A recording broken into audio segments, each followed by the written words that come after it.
Happy Saturday morning, and we are ready for week 17. Moving right along, I will do a flip. Since so many of you like the flip, I'll do a flip so you can see what I did last week. As we move forward and on to week 17. Now, I'm gonna share a little something with you all. As the way I developed this 52-week challenge, each week will dovetail into the next. Things that were done a few weeks ago, we're going to dovetail. Like, I really planned this out because it's a part of a curriculum that I used to teach at the Corcoran and it's at the Smithsonian. Like, I developed this curriculum really teaching at the Smithsonian, at the Corcoran, when I was working with fourth-year BFA students, and I really wanted to challenge them and help to create, spawn creativity, help them think outside the box, how to develop your own style. And you really won't develop your own style by doing what other people are doing, because what are you doing? You're doing other people's style. So the idea is to encourage us to dig deeper, to think differently about things, make our brain go right brain, left brain, between your IQ and your EQ. This is what helps to create a balanced way of thinking and helps develop a style and brings your creativity in more. So, and I've started this about 30 years ago, so I've been on this journey for a while. And so I'm doing it on purpose to, encourage and open you up and help you to think differently, because traditionalism is what spawns abstraction or thinking outside the box. So it's all comes together and there's no right or no wrong. So I wanted to say that. So don't kind of come to the videos. If I say a word, don't lock into what your expectation of it is. Maybe just throw it out and think, okay, what is Robin saying? How does she want me to look at this? Let me challenge myself to think differently. So yeah, that's what this is about. And so I'm saying this because last week with the Burrow, we worked with piecing language and piecing imageries together and using Sabrina as part of our inspiration. Well, this week's challenge is literary inspiration. See, we're going somewhere with this. So the idea, if I already introduced language and thinking about language as a part of your artwork and as a part of journaling, now let's even go deeper into how literary inspiration happens. How we can continue to use text or different literary inspiration in our work. We all read. We all have favorite books, favorite poetry. And how has that been influencing your work, even over the years? Like, sometimes I know some artists have a common theme and it comes from a favorite poem. And have you ever thought about your work like that? Are you working like that? Could you possibly see where you would pull more literary inspiration into your work?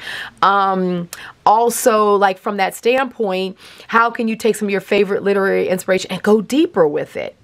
Just go deeper, into the, from the surface of it into your work. So that's what we're going to talk about. So, of course, I've just brought Sabrina's out because her work is a bridge from where we were to where we are. One of my favorite is the writing of Rumi's, and I know a lot of us love Rumi, but I love the work of Andrew Harvey. And Andrew Harvey is just this passionate writer. If you look him up on YouTube, he is such a passionate speaker and writer. And I met him years ago with one of his very early novels on his journey to his Kundalini experience in India, and it was called, what is that novel called? Beyond the, I can't remember it right now, but maybe it's in here. It wasn't Journey to Latka, no. It was something different, but I met Andrew Harvey. That book I actually have, and he signed it. But his interpretation, The Way of Passion, is a lot. He breaks down a lot of Rumi's work and how he sees it and what have you. And I just love his interpretation of it. I love Rumi's work. So this is a book that over the years, and I got this book years ago, has been a huge inspiration for me. Hidden Journey. A Spiritual Awakening. This was written in 1991. That's the year I met him. But yeah, Hidden Journey. Oh my God. I've read that book. I can't tell you how many times. It was, especially in my earlier years, it was just just a beautiful book. So this book is a big one for me. I get a lot of inspiration from it. I also like the, Omar Khayyam's Rubaiyat. And this is an older book that I found at an antique store. But I like, because I like it for the illuminated, for the script, but then there are pictures in here. And just the, you know, just the pictures that go along with the quatrains. I just love this one. They say the lion and the lizard keep the courts where Jamashid gloried and drank deep. And Bahram, that great hunter, stamps o'er his head but cannot break his sleep. The palace that haven his pillars through. I just love it. So anyway, I can get a lot of experience, a lot of inspiration out of Rumi's Omar Khayyam's Rubaiyat. So let's read what the inspiration is. I wanted to show you what some of my inspirations were, like my all-time, but I can get it from my current reads. I'm currently reading the work of Giordano Bruno in his songs. This one, he's a 15th century mystic and writer, and I think he was an astronomer too. But the songs of Sirte and on the composition of images, I love this. And I've got, you know, I'm gonna get you in the game. So week 17, let's look for some art journaling inspiration on our library shelves. Grab your favorite novel or book of poetry and randomly open it to any page. Read the first paragraph or so and allow colors and images and memories to rise from those pages, and then translate them into your journal pages. I often do this as a way to excite and stimulate new ideas for journaling. Because remember, our 52 weeks of inspiration is inspiring you to always be able to have ideas, always be able to come to your journal and do something. Come into your art room and pick something up. Like, the point is, a lot of people over the years always tell me, I run out of ideas. I love doing my art, but I don't, sometimes I go in my studio, I don't have any ideas. The point of this is to always help you guys have a reservoir. I call it an infinite pool of ideas. So this is one that you easily can inspire yourself. You're sitting in your studio, you don't know what to do. Go get a book, one of your favorite books, read one of your passages, and see how it may begin to fill your mind with images and ideas. So I often do this as a way to excite and stimulate new ideas for journaling. I have quite a library of novels and other inspirational books that I enjoy rereading. The life works of some of my favorite artists, like I share with you, Rumi through the eyes of Andrew Harvey, what have you, as well as anthropological and archaeological books I absolutely love, because they're full of images and concepts to ponder and pure inspiration. You guys know I love the work of Marjorie Gimbutas. Love her work. So and those of you who did the Hearth Codes course with me, the 4-week workshop that we just did last month, you guys got her book. You really got a ton of inspiration around why I love her work and how I see images as imageries. And I'm actually working on a line of stencils around a lot of images that I love to use. It comes out of this idea of Hearth Codes. And so those will be coming soon. Anyway, so my mark making rises out of my love of petroglyphs, rock drawings, carvings, old pottery, bronze work. The patterns that translate the complexity of civilizations long past have fascinated me and stimulate new directions in my artwork. So many books are a constant source of inspiration and has contributed to my own visual language over the years. We can sometimes fail to remember our favorite written sources of storytelling and their connections to our visual dialogues and imagery. So take time this week to reconnect to fresh material as we continue our journey together. So yeah, I'm encouraging you, like, yeah, let's just go back to some familiar writing, some familiar poetry, familiar stories, maybe even that novel that you know you read several times. Open it up and just hit a page randomly. and read that page. Because you've read that book over and over again, you're going to have some memories around it. There's going to be some stuff that's going to go like, yeah. And it'll bring up maybe some old memories 20 years ago when you read the book, and you remember what you were doing, where you were sitting. Maybe you were sitting there reading a book, watching your child's soccer games. I know I did a lot of that because my son, from the time he was 5, was into soccer. It seemed like I was definitely a soccer mom. So I took a lot of my books and read while he was on the field. And, I'm sitting there looking at him, running back and forth and reading. And so some of those books, when I read them, when I pick them off the shelf, it reminds me of my son, who's 5 years old, running up and down the field. And maybe the memory is not anything about what the author wrote, but it spawned something else in my life, right? And it's a happy memory. And so I can start thinking about those type of things, and I find encouragement.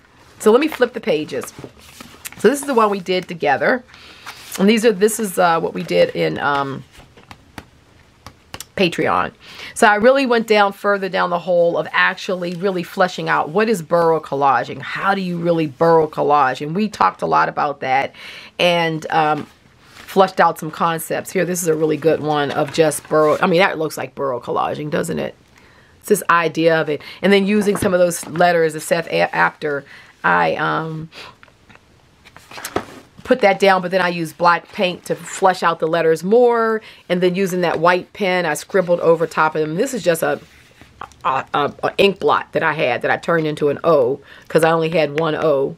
This was a P because I'd already used the R over here, so I took the P and flushed it out, and what have you. And so what we played with the idea of just putting some black paint. Even if you didn't write on it, it gives you a place to come back and write when you want to. But this black paint, to me, really works in nicely with this collage. So if you never put anything down, think in terms of putting paint with your collages as possible. Journaling spots, but also just, abstract places. Here, this theme really became about the green.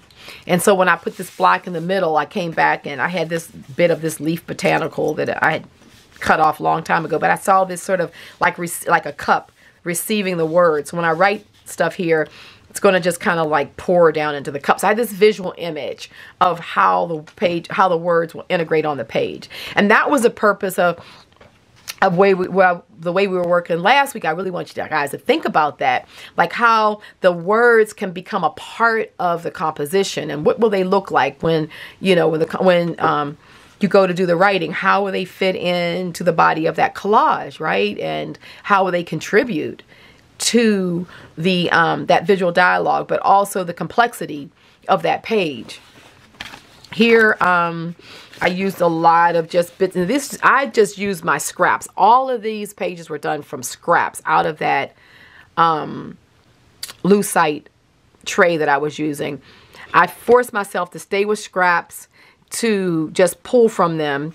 So this is all different kinds of written text, and then this one I put the storyteller stamp down. So when I write something here, it's going to be all about sort of the language of the storyteller. I already know, I feel like it's going to be about art mythos and how I love the visual dialogue journeys.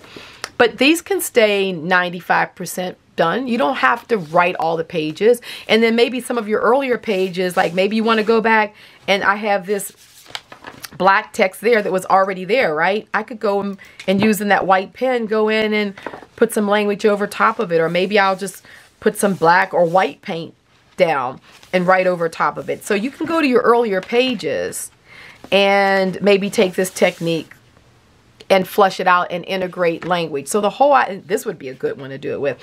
So the whole idea is we build our techniques.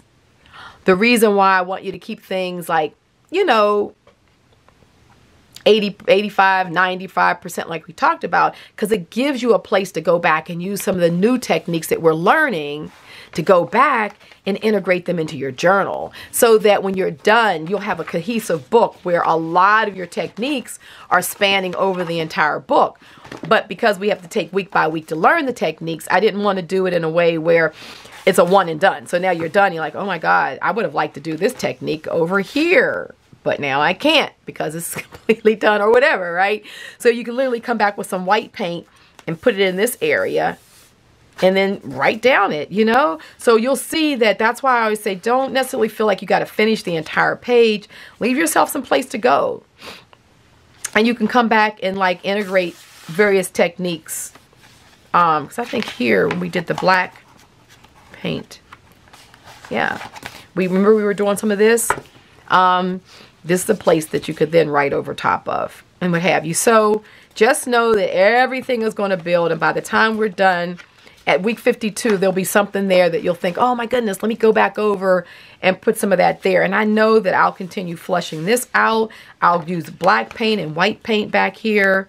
Yep, so we're just having fun with it. So I'm going to get to the table because I know I've been doing a lot of talking, but I really wanted to take, you know, we're 16 weeks in, 17 weeks in now, and just give you a little bit more insight about how I've structured this course basically, and just keep my t-shirt on. I'm gonna get you in the game. We're gonna have a lot of fun, and just relax and know that I am a little bit you know, I do think a little bit out the box, and I do approach things probably differently than some other artists, but that's the fun of it, right? That's the fun, that we're all, you know, coming at this a little bit differently, and we all have different walkaways that we get to experience. So love you guys, and we're down on the table now. Okay, y'all, so we are down on the table, and I think what's going to be a fun technique for this literary inspiration. Something a little different, but it's something I used to do all the time years ago when book arts was being revitalized, and me and a number of my contemporaries would sit around and we're just doing different things. And one of the things we used to do is take an entire book. And I know you guys have seen this. I'm sure many of you have. And you just paint out the pages, but you leave the words that you want throughout the whole text, so that you actually write another storyline in this book that could be about something completely different. It's a lot of fun. It's very challenging, but it is a lot of fun. So I thought with literary inspiration, why not do a little bit of that? I'm kind of revisiting it and doing it just a little bit different. So we're going to do some jelly printing. We're going to do some jelly printed backgrounds. And then this is a book that I did the altered book in, you know, the altered book that we did last year. It came from this book we did here. It came from a book that was titled Here I Am. So I still had some spare pages left over. So I said, let me just grab some pages and see if I could go through and kind of make sort of a Rumi inspired thought process that could be maybe a little poetic, a little fun, maybe a little off, you know, but still a lot of fun. So we're going to do that. And then my idea is that we'll then collage these jelly printed backgrounds down, like a neutral one down. And then we'll actually sort of create this poetic, we'll use these words. I'm going to figure out exactly how I'm going to do it. I haven't decided if I'm going to cut them out or if I'm going to lay the paper over and expose them. I don't know. I honestly don't know. We're just going to kind of work it as if I were in my studio doing this project all alone, and I have to sort of figure out what I'm going to do. So we shall see. But the whole idea is for it to be inspired, and maybe we can even use like a black marker, because we used to do that as well, and just get rid of everything except for what you want to keep. That's a lot of fun too. And then maybe sort of doing this sort of collaging of that, chunks of it on here. We're going to see. I don't know. Let's go. So we're going to start with the jelly printing. I want to do some neutral backgrounds. So we're going to do a few, and this one, those of you who've been with me for a while, you've seen me do this before, but I know we have a lot of new folks to the channel, and as opposed to saying go back and find it here or there, I just thought let's just have a quick session. I don't think any of us are really opposed to a quick jelly printing session, are we? So I'm only going to be using creams because I want to create a neutral background. So, and you know, I have stuff on my plate, which is great because that means some of this will start picking up. And let's just do it. I'm going to just jump in. I can tell I need more on here. My plate is new. I mean, it hasn't been used yet, so it hasn't been, it doesn't have moisture or anything in it yet. So always the first few pulls can be, they can be awkward. But then sometimes I get really good ones. I mean, I really like what they look like, so we'll see.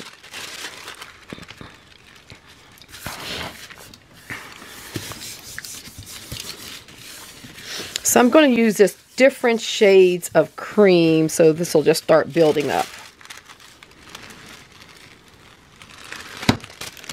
Okay. There we have one. Put that down. So this is Waverly Cashew, and this is Waverly Ivory.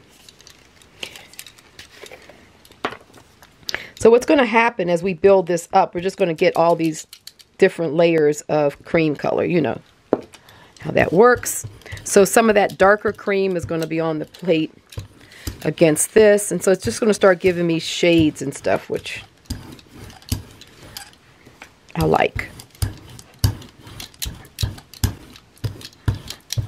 This is just a lot of old paint down here. It may come up, it may not, who knows.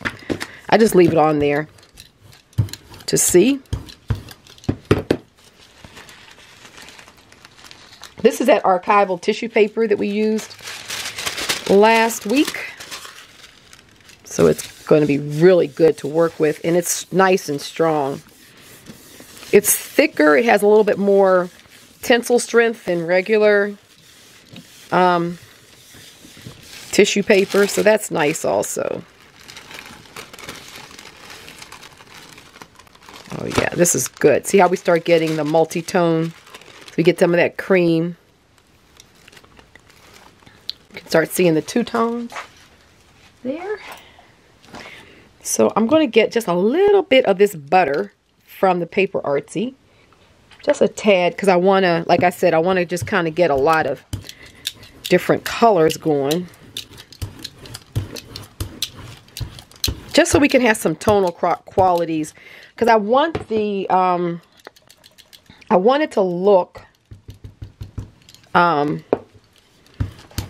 very neutral. And with sort of the page text on the back, and we're still figuring out how we're going to do that. I want to kind of have an abstract, fun. It's just another way to think about putting words and language in your journals or in your artwork. Since we're dealing with things like, you were sort of dealing with the idea of putting words and images together. I just kind of wanted to keep on exploring various techniques with you guys that I've used in the past that are fun and easy to do. Maybe just to inspire you of thinking differently about, it looks good. To think differently about your working with language and imagery. I think it's one I find over the years, it's been the one I find most artists are most challenged by. Either people are comfortable with writing or people are comfortable with images. But putting them two together kind of requires the sort of the left brain and the right brain to be in cooperation. And it can be a little challenging. And then to have it look like something that you feel like, yeah, I really like that, you know, like you feel good about it. So it does take playing. And since we, you know, have our journals, this is the time to play around with it and sort of see, you know, what we can learn. Because it's all a discovery. Oh, love it. This is looking really good. So you know me, I want to get a little bit, I just want to get a little bit of black on here. So I think what I'm going to do is just,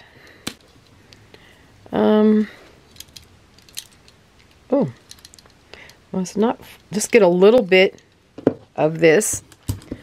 Just a little bit. Color. When I pull this one, it's going to be more gray. But it'll start leaving stuff back behind. Which, that's what we want.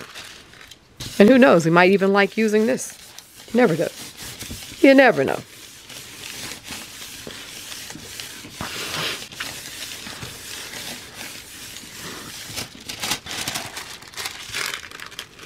It's great. It's nice. Oh, I like it. So we've got some of the cream. We got a little bit of that gold popping up. That turned out nice. You see how that's going to look. Where did I stick? So we look at an open page here.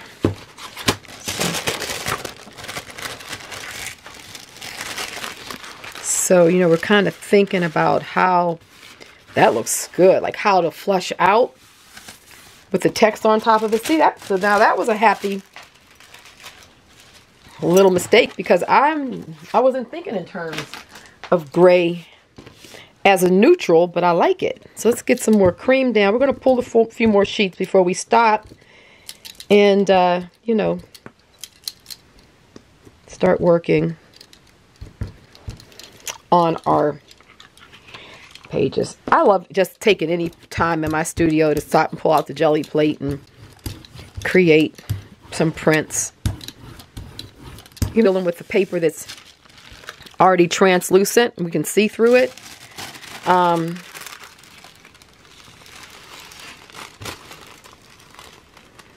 When we go to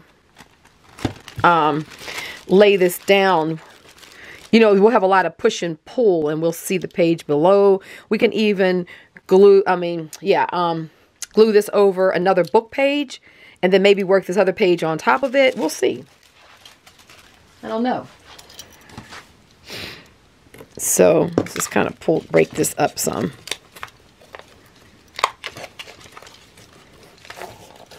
The more you kind of manipulate it and get it to start cracking, the better it'll pull up as the plate, you know, warms up. Okay, so I think what I'm going to do is, what do I want?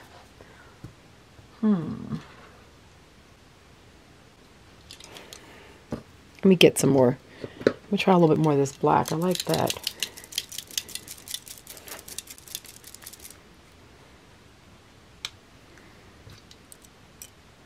A little bit of that down.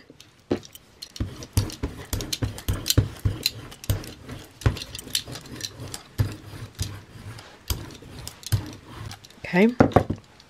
And we'll put some more of this white down. Now these are like chalk paint. So the Waverly, it's an acrylic, but it's a chalk paint that I'm using. So I don't really, it won't give me a glossy finish. It's going to give me more of a matte finish. So that's going to be nice.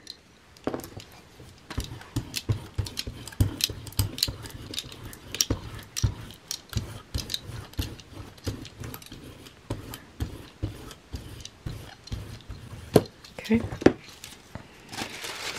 Already we've gotten, we've just been going 12 minutes, and that's with me talking at the beginning. We got 1, 2, 3, 4, 5, 6, 7 background prints. They go pretty fast. So, you know, don't feel like you always have to have a full jelly printing session. You can always just pull your plate out and do some quick sessions. That's neat. White in there like that. And, you know, create some backgrounds.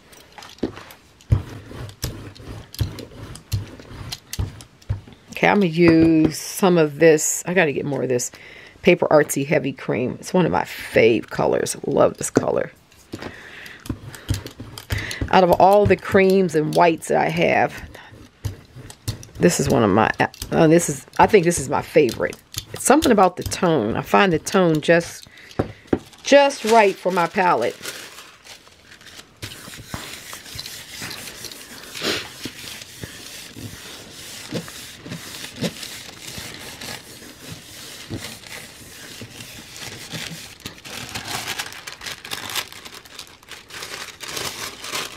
Oh, this is looking good. So we got some of that residue of the,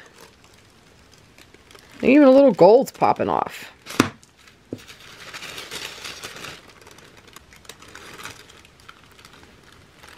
Oh, this is really lovely. Look at that. That's really nice. That's a nice print. See the little bits of gold there and the color variation.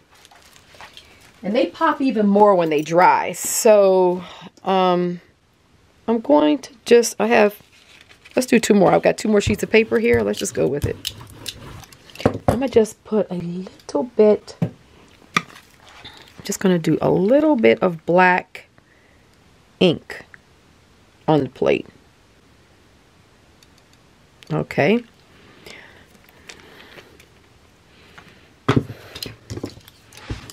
And we'll just spread it around.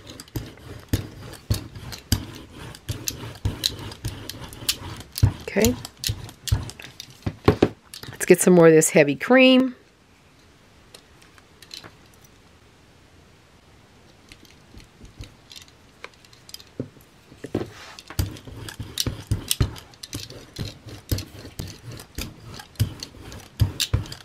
See what we get here.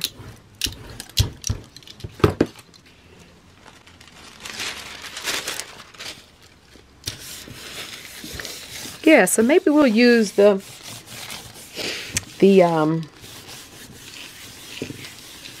marker as a way of blocking out the text. It's a lot of different ways you can do it. That could be fun because that'll be really graphic too. It'll bring like a real graphic element to the page.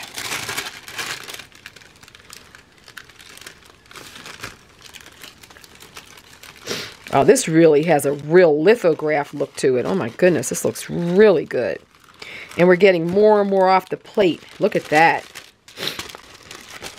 And see that gold right there in the middle, and then that black gold at the top. This one is, see, the plate is warming up now, so it's really starting to give me, but I love the way that ink is against the that paint. Really just is beautiful. I love it. And we have one more pull, so let's see. Let's do a little bit more of that black. Just another little dot. Why not?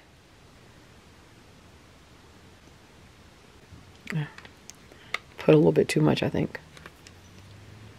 So let me just get a piece. Let's go with this first one that we did. Let's just get an ink blot.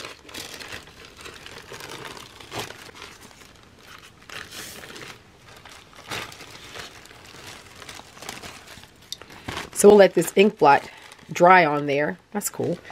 So I'll have that for something else. And then I've left enough on there to, yeah, to spread around.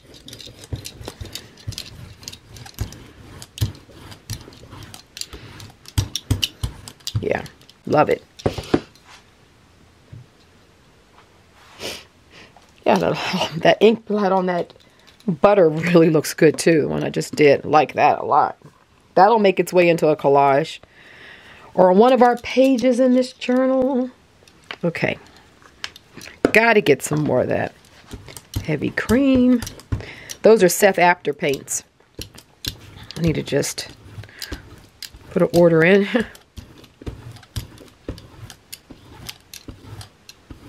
So let's see what we end up with here.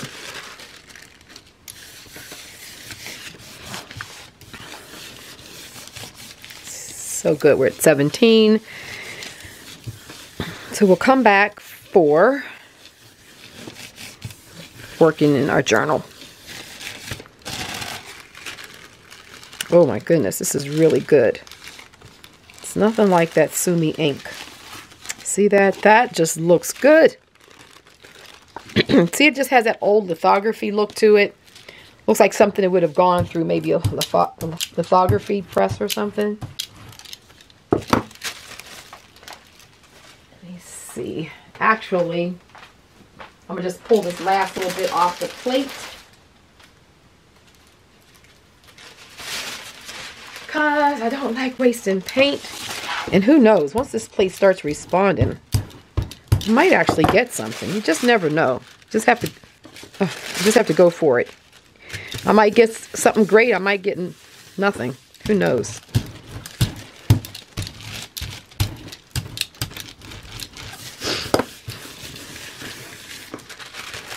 Yeah, it looks like my plate started to dry, but it's okay because we're just going to pick some more up real quick. I'm going to use the Waverly Ivory. Get a good chunk of it down there. Okay. And let's pick some up. See what we get.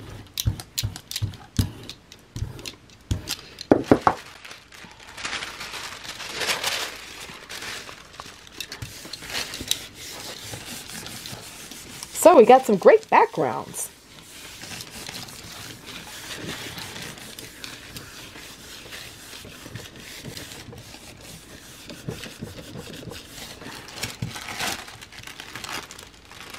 Oh my goodness, look at this. This is really good. I wonder what's causing it to do this wicking. I think it might be the Sumi ink. Would you look at this? This is gorgeous. Wow. Look at that print. This is really good. I like the lines that stayed behind from me pulling a bit of that print. And then you see all of this sort of wicking there in the print. Oh, I love that. I'll just clean. I could keep on going. This plate would just keep on, because I've got it at a good point right now. But we have other things to do. We'll come back to this. This is yummy. I'm already seeing a collage that I can do with this. Okay, be right back. Okay, now that everything is dry, let's take a look at the backgrounds we did. You guys have been following me for a while. You know how much I love these backgrounds because I do so many. One of my favorite art forms is collage because I collect a lot of antique papers and ephemera and all that kind of good stuff. And I just love collaging. I love collaging and I love large scale abstract pieces, working with cold wax. I like encaustics, the hot wax as well. But if I have to say some of my favorite sort of fine art type of techniques. So I love using these backgrounds, and on this archival paper, it is so perfect for my collages.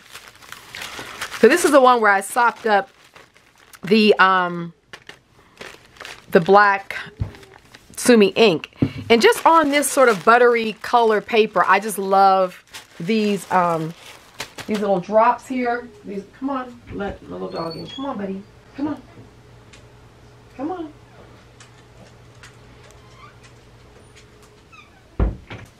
Sorry about that, guys. But, you know, he wanted to come in, so he gets to come in. The other little puppy's here, so he'll lay down and take a nap. So I just love picking up these ink blocks because they can become elements of collage, or, you know, you can work with them. So we have that piece. This is yummy. It's just white, but it's got various bits of white in it. This one I really love. This was just one of those things when the plate starts to really sing, because it just gets the right amount of moisture and stuff. The kind of prints that can come out of that are always just beautiful and surprising. And then these are just our backgrounds. We'll figure out which one of these I'm going to use.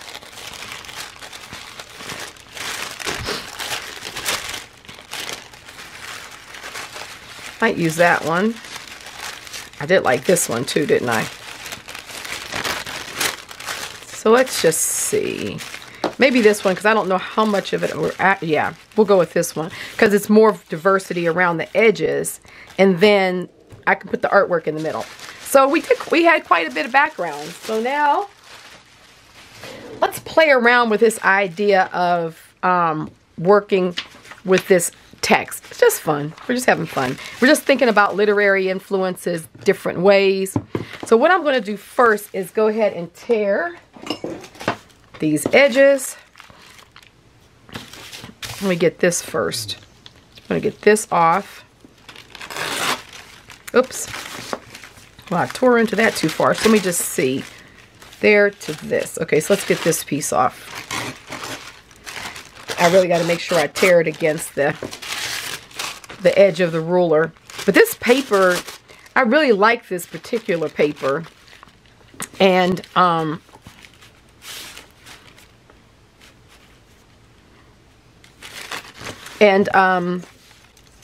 noticed that the way the paint has dried on here is beautiful as well. It really, the paint has really thickened the paper, but it really just has a really nice kind of crunchiness to it. I know I could be using my water brush. That would make this a bit easier, but I'm into it now. Okay, so that to that is good.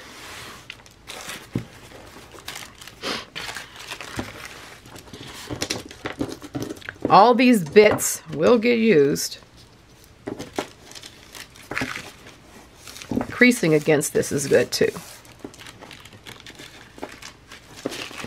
Let me flip it and do it this way. I think is better. The bigger piece. Ah!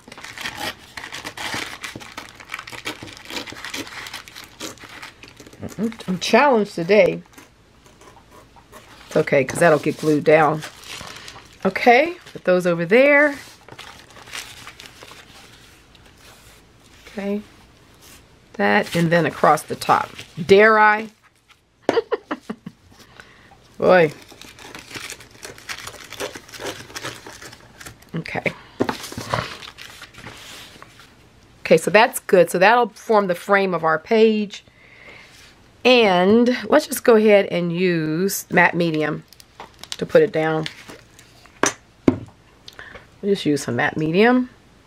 Generally, in doing my fine art collages, I definitely use matte medium, but I'm using the Goldens here. And this stuff is so expensive that I really do reserve it for more of the fine art collages. And then when I'm just doing the stuff in my books, I use the glue stick.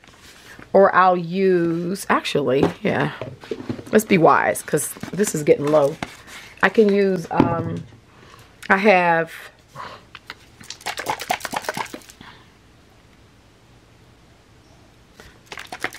this is a gloss medium. It won't matter because I really won't see it. I'm just putting it on the bottom here. So let's just go ahead and, let's get this on here. Ooh, that was on there pretty good. If you wonder why I'm working on this page a lot now when I'm doing the videos, that may have occurred to some folks. It's because as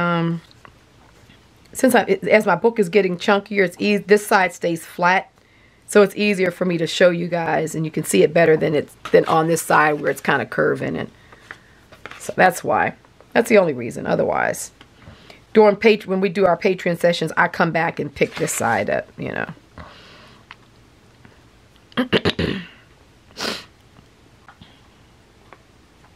Oh, also, I know what I want to talk about. I know there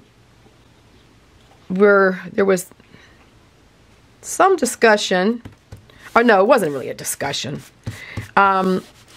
One of you, the viewers here on YouTube, was talking about the pronunciation of borough. And because she likes language and words and spelling and all that. And I do too. And a lot of us probably do some of that. Sometimes that's your thing, sometimes it's not. Mostly my thing is that I just love the etymology of words. I think I'm more into etymology of words than... I guess spelling is involved in etymology, but I just love where words are derived from. But anyway, so she had looked it up because I say borough, and she was looking it up, and the pronunciation said borough, which is what she felt was more correct, or not. She wasn't like correcting me, so I won't put it like that at all. She was being, I felt, very sweet about it. She was just saying what she was looking up, and she was inquiring, and I think we all should inquire. That's good. So, but a couple things. So, you know, just for those of you who may have had the same questions, or may even come across, I did respond. So my response is over there as well. So this is the deal. This is how I look at it. First of all, I am not a linguist. And I say a lot of words wrong just because, you know, we all say something wrong. I mean, you know, that's just, you know, we all don't get pronunciation correctly right, you know, or especially when you're dealing with different languages as well. Or if you have accents, you know, some of us are from the South, some of us are from the North, some of us have various family dialect influences in terms of the way we say words or speak or whatever, right? So we know that accents and everything has a lot to do with the way things sound.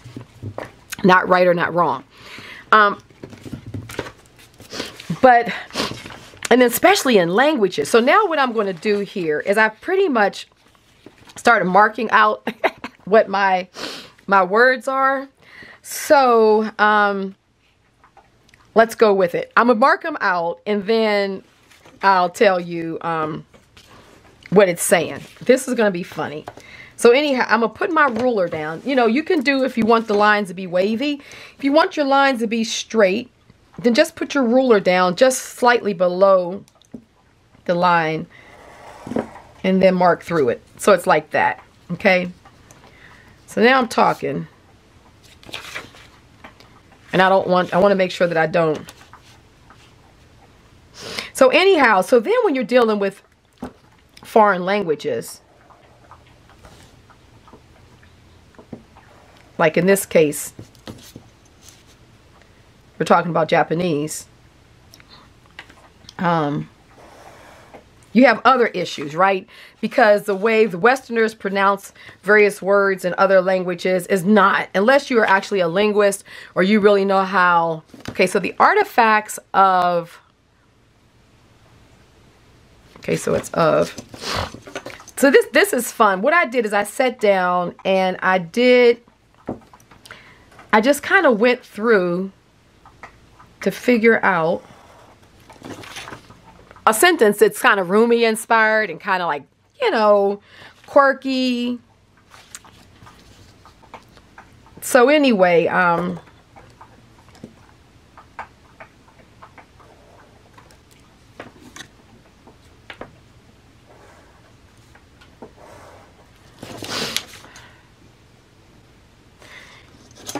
okay, so I'm going to skip that one. I'm going to do the ones that I know aren't anything. So the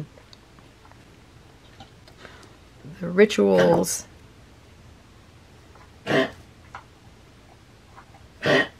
Okay, that's my puppy. He's gone. We've taken him to the doctors, and he had a chest x-ray. He has, we're not sure if it's just, he's getting older, so we're not sure. He has really bad allergies anyway.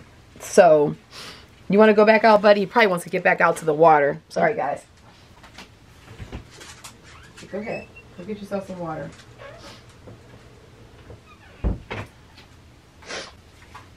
So anyway, the bottom line is that, and especially in languages that use ideograms, I mean, that's a whole other ballgame, because they're not even using the Roman alphabet. Let's start with that. They're not even using that. So it's everything is being translated into, this kind of goes with our literary influences. So everything is getting translated into our alphabet anyway, and into our phonetics, right? So if we look at something like burrow, I only repeat it the way I've heard it, okay? I've heard it burrow. I went with Boro, like B-O-R-O. So what Lynn was saying, I think it was Lynn, right? She was saying that she looked at the pronunciation and it was Boro, like like bore, like the word for, Boro. And that's true in English, but there's no such word as Boro in English. The only thing that is in English is boro, as in boron, like I think it's like an abbreviation for boron or something. I mean, you know, if you just think about my mind goes back to the periodic chart. So it's boro. So that would be correct, boro. But that's for boron. The word boro doesn't exist in the English language except for, I'm getting through this. See, what I'm doing is I'm marking off all the lines that don't have any words on them that I want. That's the easiest way for me. Then I can go back and get the ones that do so I don't get confused. That's my little method when I've done this before. So anyway, the Western approach to boro is also, we just say the art of boro or boro stitching, right? But actually the Japanese word is not just boro, it's like boro boro. They always say it with two boros. But it's commonly accepted in English, in the Western view, just to say boro, one. So if you really deal with how the Japanese say it, and I got this wonderful Japanese friend. She's like in her 90s. This woman is like 95 or 96, Kiko. And she comes to Tai Chi all the time. She goes hiking all the time. In fact, we hooked up today and we planned a camping trip. Yeah. But so a lot of times when I'm asking her about things Japanese, and she knows she loves my scripting, because she was the one who told me also that my scripting was kana. And I'm like, no, Kiko, it's just my intuitive movement. So she told me, well, you intuited kana, because I have all the, and she's, you know how people are when they get older, like, she's like, my aunt gave me all her letters. I look at these all the time. It's kana. I'm like, okay, Kiko, I'm gonna go with your kana, but I don't think so. Anyway, so I a lot of times ask her, you know, like, what's acceptable, and she would say boro. But actually, she would actually say, if I said, what is it? It's actually bono bono, bono bono. She said bono bono. So and so bono bono. So actually, the R would take an N sound, like bono bono. So you're not going to just say bono, because who's going to know what you're talking about? Because, or even bono bono, people like say, what's the R in there? So anyway, we're dealing with ideograms, and we're dealing with translations and transliterations and all of that. So there's a lot that we have to bring into when we think about this, when we're actually translating. So for me personally, the way I'm wired, I just go with, if a person says, if I'm hearing commonly it repeated a lot the same way, then that's how I'm going to repeat it. That's just me, you know. And especially having taught for so many years and, you know, been in the university system and stuff like that, you just kind of learn to go with what is commonly accepted, though, you know, you can talk about, there's still nothing to say that, well, the actual way of saying it in this case would be bono bono. Bono bono, bono bono, but it's still bono bono. It's still o. So boro boro, because we pronounce the R, would be the closest to correct. You see? Yeah, it'd be boro boro as opposed to burrow. I mean, it is burrow, not bor, but so it's burrow, because it's a R, so it's burrow. So anyway, I just thought I would have that little conversation while I'm trying to get this part of it done, because I know it came up, and I find that if it comes up for one person, other people are thinking it too, or whatever. So, but I love the interaction. Thank you for the comments, because I'm a kind of person, I never feel like I know everything, and I'm always still open to learn. And Lord knows, I can say a lot of things incorrectly. First of all, I just don't have an ear for sound. I just never have. My dad, who is a musician and had perfect pitch, he's still alive, so he has perfect pitch. He struggled with me, teaching me an instrument, the clarinet, because he would he would say, you know, he would do a tune, or he would do it on the saxophone or on the piano, and he says, can you hear? You hear? Like, I couldn't hear it. I said, no, I can't hear a thing. So even with learning foreign languages, I'm just never the best. I'm good at, I know what the words are, I can spell them, I can read it, but when I just never, unless I'm in it all the time, I don't pronounce them. I don't, like, a lot of words I won't pronounce correctly. And it's funny because I think part of it, I just think I'm not wired that way. I'm just more wired visually. We're all wired. I'm not so much wired for sound. I'm definitely wired for the visual aspects of things. I'm just running my mouth. Oh, I hope you guys are okay with this one. We're almost done. But I want to just go through this with you so you can sort of see. And in real time, this is what I'm doing anyhow. I could cut this out, and if I weren't having this conversation, maybe I would. But now I've had the conversation, so I won't be cutting it out. But anyway, so, child, and make sure I got that right. So actually, having grown up in a family where both my grandmother and my great grandmother, my great grandmother, I mean, both my great grandmothers were German immigrants. So they came here actually as immigrants. So they spoke German and very, very hard, strong English. So I grew up listening to that as I was trying to learn language. And then on my father's side, his parents were Native Americans. And so my grandmother, that I spent a long time with her, had a very strong, native English sound. You know how that is. So here I'm this little girl bouncing between my grandmothers, my great grandmothers and what have you. And my great grandma, who was German immigrant, she lived into her 90s. So I would spend a lot of time with her. And so anyway, I already was challenged with my words. My mother always laughed and said I used to call apples waddies. She said, I don't know where you got that from. And I mean, I had a lot of words. She said, you made up more words. and she would laugh, and it was like a combination of German and sounding words and everything. It's like funny. So I have that going on too, and already having been challenged with oh, this looks so good, I love it. Already being challenged, not having come onto this planet with an ear for sound.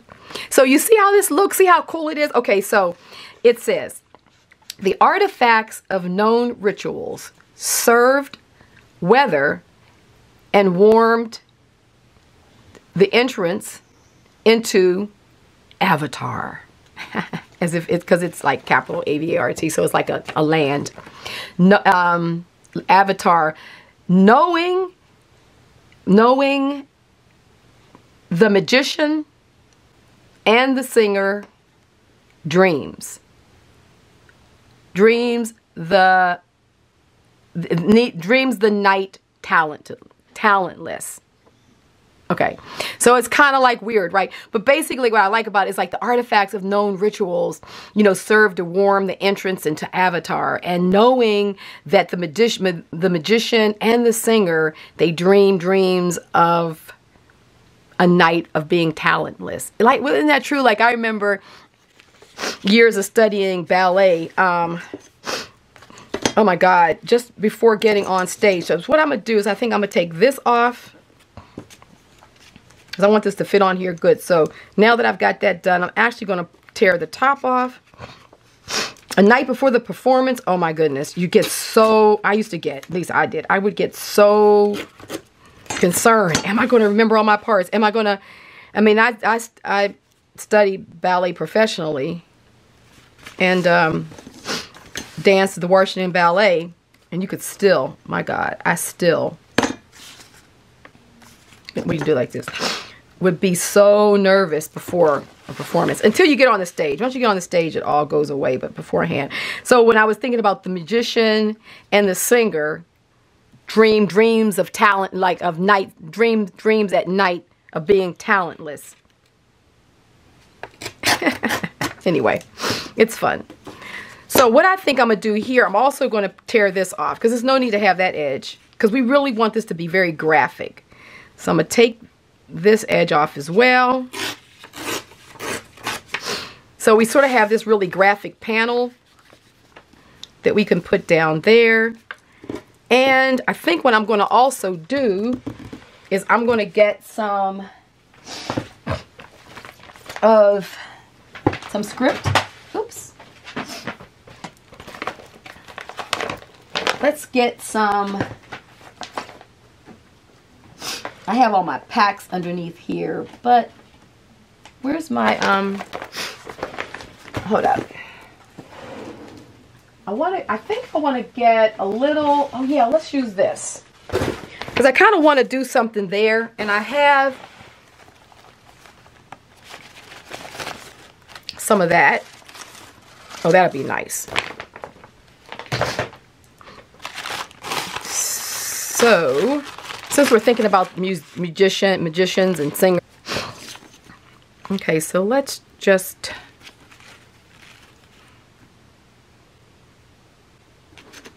do a bit of this. Okay. Or maybe, let's see.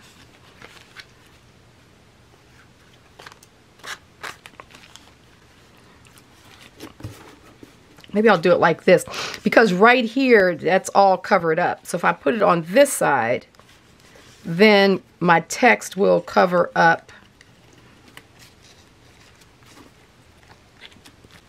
a lot of this. And then, that's kind of cool. So that'll go into there like that. Just going to do a little collaging.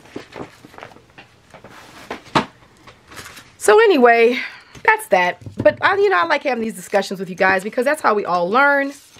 And I always feel, I guess it's the teacher in me, which is why I bring things up, is because I figure what I've learned from teaching is that if one person has the question, other people have a question. Some people will ask, some people won't. Some people do their own independent research and will reach their own conclusions about stuff. And then, oh, I could do it like this. And I'll do it that way. And, just will keep it to themselves, because you have all different kind of learners. And, but generally I find that if I would get a question from one student, even if a student gave it to me like independently, because they didn't really want to be the one who asked the question in class and things like that, I would still bring it up to the class. I wouldn't necessarily say who said it. I mean, in this case, since it was a public, she kind of put it up publicly. I'm sure other people read it and saw my response and stuff, so I know she didn't have a problem with, obviously, having this conversation, because I also find when people don't want things said publicly, they don't make it public. So I'm just relying on, past experience. But anyway, I figured. So that's how I see it. If anybody is in here of Japanese, origins, I know I have some who follow me and in my stuff, in my classes and stuff. Let me know. Let me know how you weigh out on it, or what you've discovered, or what you know about the use of that word and what it means. I mean, we know what it means, but oh, I love this. I love how you can see through like that.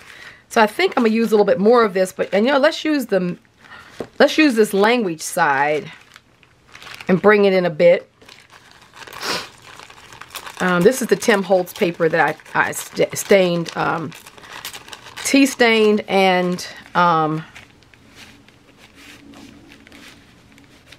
there like that, and used avocado dye. Yeah, let me know what you may know about that. Yeah, but if you want to look up, if you want to hear the pronunciation or yourselves, you got to put it in the English to Japanese translation. You can't just use American pronunciation methods, because that's not going to give you the correct pronunciation, because it doesn't exist. The word really doesn't exist in our culture. Okay, so see how cool this is? I love it. I'm not going to spend too much more time on filling out this page, because This has already been a long video with the jelly printing because I wanted to get that session, and I know that's always fun. You guys always love jelly printing, so I thought that would be a treat. And then I wanted to show you this little technique of how you can actually get a new storyline from a book page, and they're just fun. I love doing them because it's a fun exercise in using your imagination to. Now what I do is I'm just getting rid of the little the pencil marks, because I had to do that to make sure I remembered which words. But you could circle the words if you wanted to, you know, if you had some kind of pen or something that you liked and you want a little quirky. I mean, you know, it's designed to just push the mind, kind of create a little bit of poetry in motion. So I love this. So it's really fun. We got our background. We've got some of this text going on here, which I think really works nicely against the language here. So there we have it. Love you guys. I'm going to let you go. Take care. Please thumb up the video if you liked it. Also subscribe. This is the first time on my channel. In the meantime, see you next week for week 18. All right. Love you guys. Take care. Bye-bye.